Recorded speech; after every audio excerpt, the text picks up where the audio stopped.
خلیفہ ہارون الرشید کے دور میں بغداد میں ایک درویش رہتے تھے۔ اس درویش کا نام بہلول دانا تھا۔ بہلول دانا کا نہ تو کوئی گھر تھا اور نہ ہی کوئی ٹھکانہ تھا۔ بہلول دانا ننگے پاؤں پھرتے تھے اور جہاں کہیں تھک جاتے وہیں ڈیرا ڈال لیتے۔ بعض لوگ انہیں مجذوب کہتے تھے کیونکہ بہلول اللہ کی تجلیات اور عشق میں ہر وقت گم رہتے تھے۔ بہت کم لوگوں کی طرف توجہ کرتے تھے اور جب کبھی لوگوں کی طرف رجوع کرتے تو بہت ہی حکمت و دانائی کی عجیب و غریب باتیں کرتے تھے، جس سے پتہ چلتا ہے کہ بہلول اللہ کے بہت بڑے ولی کامل تھے۔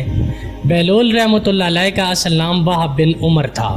ایک دن بہلول ساحل کے کنارے بیٹھے ساحل کی گیلی ریت کو جمع کر کے اس کی ڈھیریاں بنا رہے تھے اور ملکہ زبیدہ اپنے محل کے جھروکے سے بڑے غور سے یہ سب کچھ کرتا بہلول کو دیکھ رہی تھی۔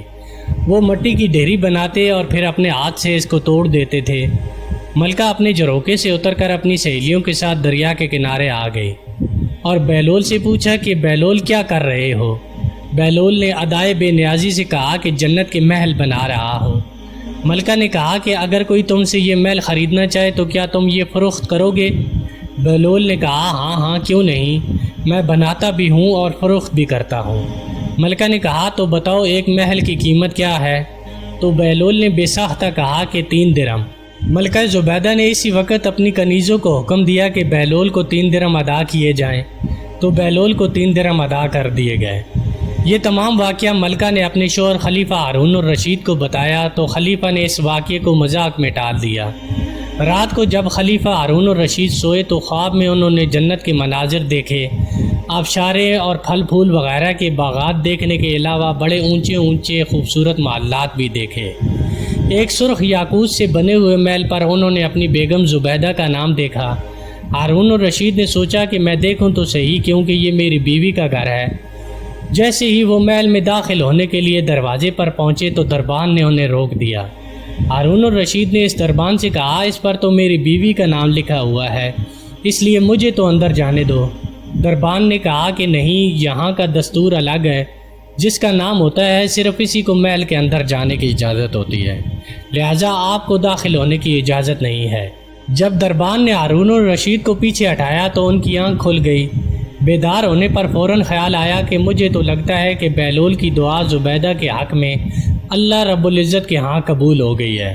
وہ ساری رات اسی افسوس میں کروٹیں بدلتے رہے اور سو نہ سکے، اور اگلے دن شام کو بہلول کو تلاش کرتے ہوئے ادھر ادھر دیکھ رہے تھے کہ اچانک انہوں نے دیکھا کہ بہلول ایک جگہ بیٹھے اسی طرح کے مکان بنا رہے ہیں۔ ہارون الرشید نے کہا السلام علیکم۔ وعلیکم السلام، بہلول نے جواب دیا۔ ہارون الرشید نے پوچھا کہ کیا کر رہے ہو بہلول؟ بہلول نے کہا کہ جنت کے محل بنا رہا ہوں۔ ہارون الرشید نے پوچھا کہ بہلول کیا تم ان کو فروخت کرو گے؟ بہلول رحمۃ اللہ علیہ نے کہا ہاں میں بناتا بھی ہوں اور فروخت بھی کرتا ہوں۔ تو بتاؤ ایک محل کی قیمت کیا ہے؟ ہارون الرشید نے پوچھا۔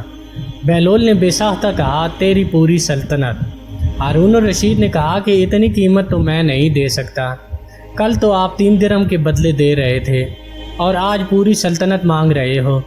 بہلول دانا نے کہا کہ کل بن دیکھے معاملہ تھا اور آج تم محل دیکھ کر آئے ہو۔ خلیفہ یہ سن کر گھٹنوں کے بل بہلول دانا کے سامنے مایوس ہو کر بیٹھ گیا اور کہا کہ حضرت آپ مجھ سے میری ساری سلطنت لے لیں اور مجھے ایک محل دے دیں۔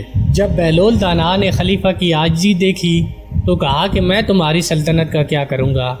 اس دنیا کی محبت تو بہت سے گناہوں کی جڑ ہے، جاؤ اپنی سلطنت کو اپنے پاس رکھو، اس محل کو تمہارے لیے بھی 3 درہم کے بدلے میں فروخت کرتا ہوں۔ حضرت سیدنا سیری سکتی رحمۃ اللہ علیہ فرماتے ہیں کہ ایک بار مجھے قبرستان جانا ہوا، وہاں پر میں نے بہلول دانا کو دیکھا کہ ایک قبر کے قریب بیٹھے مٹی میں لوٹ پوٹ ہو رہے ہیں۔ میں نے پوچھا کہ آپ یہاں کیوں بیٹھے ہیں؟ جواب دیا کہ میں ایک ایسی قوم کے پاس ہوں جو مجھے اذیت نہیں دیتی، اور اگر میں غائب ہو جاؤں تو میری غیبت نہیں کرتی۔ میں نے عرض کیا روٹی مہنگی ہو گئی ہے۔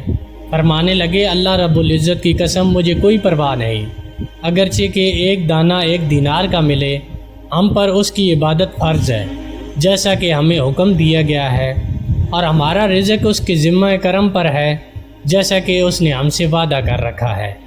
ایک دفعہ کسی نے کہا بہلول بادشاہ نے تمہیں پاگلوں کی مردم شماری کا حکم دیا ہے۔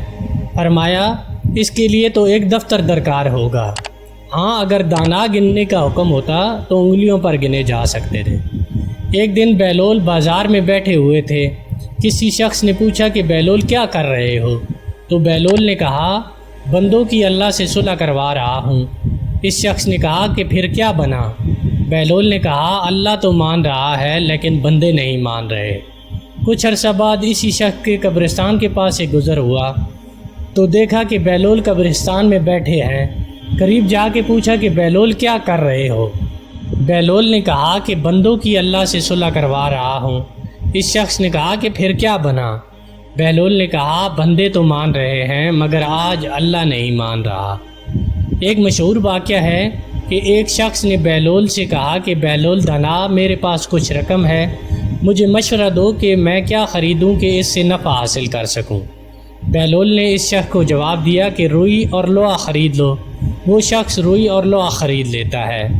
اتفاق سے روئی اور لوہے کی قیمت بڑھ جاتی ہے جس سے اس شخص کو کافی منافع حاصل ہوتا ہے۔ وہ شخص دوبارہ بہلول کے پاس جاتا ہے اور کہتا ہے کہ اے دیوانے بہلول، میرے پاس کافی رقم ہے، مجھے مشورہ دو کہ میں کیا خریدوں کہ اس سے نفع حاصل کر سکوں۔ یہ سن کر بہلول اس شخص سے کہتے ہیں کہ پیاز اور تربوز خرید لو۔ وہ شخص پوری رقم سے پیاز اور تربوز کی خریداری کر لیتا ہے۔ کافی دن گزر جاتے ہیں، خریدار تو کم آتے ہیں اور پیاز اور تربوز گل سڑ کر خراب ہو جاتے ہیں۔ یہ دیکھ کر وہ شخص غصے میں بہلول کے پاس جاتا ہے اور کہتا ہے کہ جب میں نے پہلی مرتبہ تم سے مشورہ کیا تو نے کہا روئی اور لوہا خرید لو، میں نے ویسا ہی کیا اور مجھے نفع حاصل ہوا، لیکن دوسری دفعہ تم نے مجھے پیاز اور تربوز خریدنے کا کہا جو سارے سڑ گئے اور مجھے کافی نقصان ہوا، تو نے ایسا کیوں کیا؟ یہ سن کر بہلول مسکرائے اور کہا پہلے تم نے مجھے دانا بہلول کہہ کر پکارا تھا تو میں نے تمہیں مشورہ بھی دانائی سے دیا تھا، لیکن دوسری مرتبہ تم نے مجھے دیوانہ بہلول کہہ کر پکارا تھا تو میں نے تمہیں دیوانہ بن کر مشورہ دیا۔ بہلول دانا ایک دن بادشاہ کے پاس گئے جو کچھ سوچ رہا تھا۔ آپ نے پوچھا کہ کیا سوچتے ہو؟ تو بادشاہ نے کہا کہ میں اس وقت دنیا کی بے وفائی پر غور کر رہا ہوں کہ اس بے وفا نے کسی سے نباہ نہیں کی۔ آپ نے کہا کہ اگر دنیا وفادار ہوتی تو تم آج بادشاہ کیوں کر بن سکتے؟ بس اس قصے کو جانے دو اور کچھ اور سوچو۔ ایک دفعہ بارش کی کثرت سے اکثر قبروں میں ایسے شگاف پڑ گئے کہ مردوں کی ہڈیاں اور کھوپڑیاں نظر آنے لگیں۔ بہلول قبرستان میں چند کھوپڑیاں اپنے سامنے دیکھ رہے تھے کہ اتفاقاً بادشاہ کی سواری بھی آ نکلی۔ اس نے انہیں اس شغل میں مصروف دیکھ کر پوچھا کہ بہلول کیا دیکھ رہے ہو؟ آپ نے فرمایا کہ تمہارا اور میرا ہم دونوں کا باپ مر چکا ہے، میں اب دیکھ رہا ہوں کہ تمہارے باپ کی کھوپڑی کون سی ہے اور میرے باپ کی کون سی ہے۔ بادشاہ نے کہا کیا مردے میں بھی امیر و غریب اور شاہ و گدھا کی ہڈیوں میں بھی کچھ فرق ہوا کرتا ہے کہ پہچان لوگے؟ بہلول دانا نے کہا کہ پھر 4 دن کی جھوٹی نمود پر بڑے لوگ مغرور ہو کر غریبوں کو حقیر کیوں سمجھتے ہیں؟ بادشاہ بہلول کی باتوں سے قائل ہو گیا اور اس دن سے علیمی اختیار کر لی۔